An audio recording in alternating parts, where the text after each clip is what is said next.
வணக்கம், மல்லிகா கிச்சன். நீங்கள் நைட் எங்கள் வீட்டு டின்னர் வந்து பாருங்கள், பருப்பு தோசை செய்யலான்னு வச்சோங்க.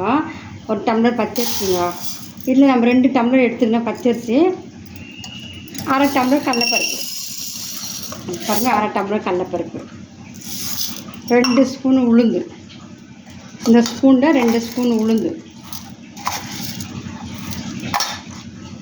கொஞ்சம் வெந்தயம் 1 ஸ்பூன் போடணும் பாருங்கள், வெந்தயம் 1 ஸ்பூன்.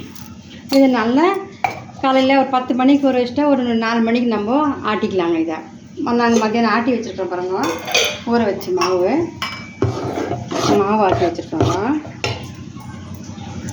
நீங்கள் பாருங்கள், அதுக்கு வெங்காயம், கொத்தமல்லி, கறிவேப்பிலை, பச்சை மிளகாய் எல்லாம் நல்லா கடலைப்பருப்பு, உளுத்தம் பருப்பு போட்டெல்லாம் நல்லா வறுத்து வச்சுருக்கோங்க. இப்போ மாவில் மிக்ஸ் பண்ணிக்கலாங்க. இதை பாருங்கள், நம்ம மாவு அரைக்கும் போதே நம்ம டேஸ்ட்டு காஞ்ச மிளகா வேணாலும் போட்டுக்கலாம், பச்சை மிளகா வேணாலும் போட்டுக்கலாம். நான் இதில் 2 காஞ்ச மிளகா போட்டிருக்கேன், இது 2 பச்சை மிளகா போட்டிருக்கேன் டேஸ்ட்டுக்கு. இப்போ இந்த மாவில் வந்து நம்ம இதை வதக்கி வச்சுருக்கோம் இல்லைங்களா, இந்த கடலைப்பருப்பு, உளுத்தம் பருப்பெல்லாம் இதை நம்ம இதில் மிக்ஸ் பண்ணிக்கலாங்க. பாருங்கள், நம்ம வதக்கி வச்ச பொருளெல்லாம் நல்லா மிக்ஸ் பண்ணிட்டோங்க எல்லாத்தையும். இப்போ நம்ம ஸ்டவ் மேலே தவா வச்சுருக்கோம் பாருங்கள், நல்லா மிக்ஸ் ஆகிடுச்சுங்க. இப்போ தோசை ஊற்றலாங்க.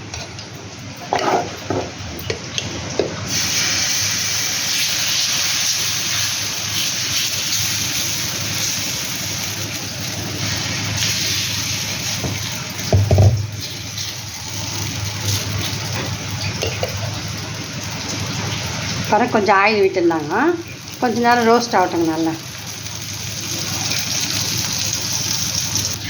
பாருங்கள், ரொம்ப நல்லா ரோஸ்ட் ஆகிடுச்சுங்க. நம்ம திருப்பி போட்டுக்கலாமாங்க. இப்போ